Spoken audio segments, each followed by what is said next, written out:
there are a couple of rules that generally apply. If you're working in a very small room, you don't want large monitors like these nice JBLs with the 8-inch woofers. These might be a little bit too big for a smaller listening environment. When we talk about hardware, hopefully everyone's up to speed with 24-bit, at least 48 kilohertz. Is anyone still using 16-bit interfaces? Wow, that's great. So that's no longer a factor. We can strike out hardware. But again, room and monitors, that becomes a big issue once again. And if you, like, I have a pretty nice space. I have it's about 20 feet deep and about 40 feet wide room that I can mix in, so I can get away with 8-inch monitors.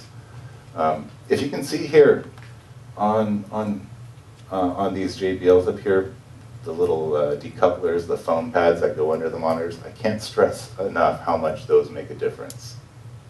Is anyone using these? Wow, only a handful of you. I mean, what they do is they decouple the monitor from whatever surface you have your monitor sitting on, and so the bass response doesn't. It cuts the bass transmission through your table or through whatever surface. And what will happen is you actually get a better imaging of your low frequencies and basses. And it really does make a huge difference. And the last thing, of course, is practice. You know, they say mixing is like the 5th or 6th is the extra band member. It's always the last step of presenting all of your music. And it really just takes time. It's not something that you can sit here today and walk home and grasp and have a firm knowledge. It's just a matter of doing it over and over and over.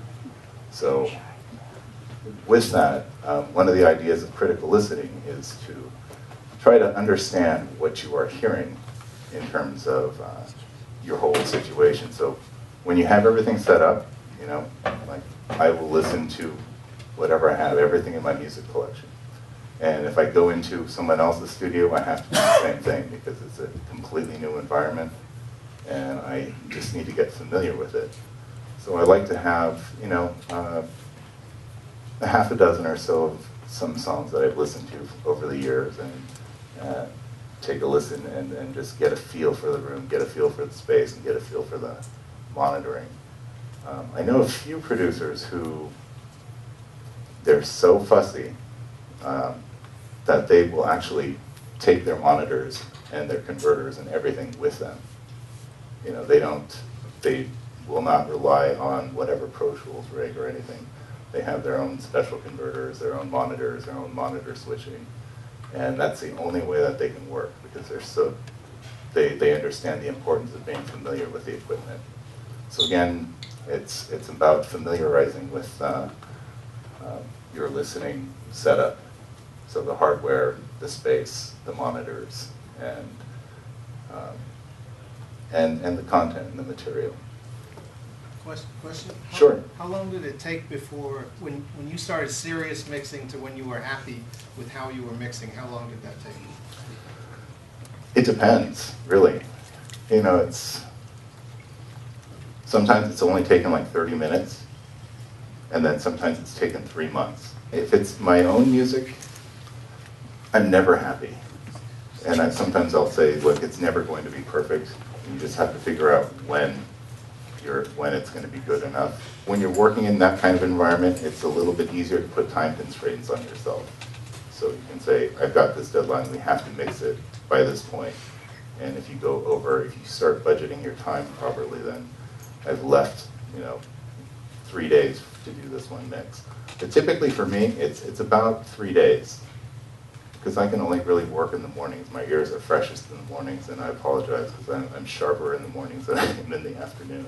This is about my nap time. So,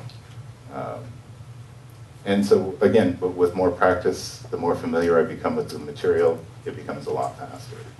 One of the things that really helps me throughout this process is actually is knowing what I'm hearing. And this is what we call the art of critical listening. So the basic stuff, human hearing has a range of 20 hertz to about 20 kilohertz. Does everyone kind of understand the basics of that science? Anything above 20 kilohertz, that's like ultrasonic and only dogs can hear it. And then throughout the history of audio engineering, they've classified this range, and we'll go through here, I'll show you this graphic. And these are generally the general categories of how we classify the different ranges of frequencies. So you have your lows, your low mids, your high mids, and your highs.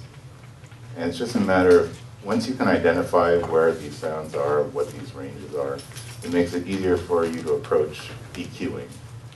So again, it's a matter of practice. One of the things I say is, if you're new to this, just load up some music into Record, and just play with the EQs. And then that'll give you a general idea of what each section of the EQ does. So if we have a 500 hertz tone, 1 octave higher would be 1,000 hertz. An octave higher above 1,000 would be 2,000 hertz, basic math. The bandwidth of that, if we had a full tone, would be that range between 500 and 2,000. And that's all it really means. We're not talking about, it's not really complicated, it's just the range of frequencies. So from 500 to 2,000, that's bandwidth. One of the books I highly recommend, so if you want to hone up on your skills with this, is this book here called Critical Listening Skills for Audio Professionals. And I will play you like a little segment of the MP3s that come with it. It's great because it has illustrations and shows you exactly graphically what you're listening to, and then you can hear it simultaneously. Pure tones, on the other hand, are commonly used in equipment measurements. People with perfect pitch ability are able to identify musical notes with great accuracy. There are very few people with such ability, but everyone can learn to make at least rough estimates of the frequency of tones. For practice, let's listen to tones of different frequencies to sharpen our ability to distinguish between them.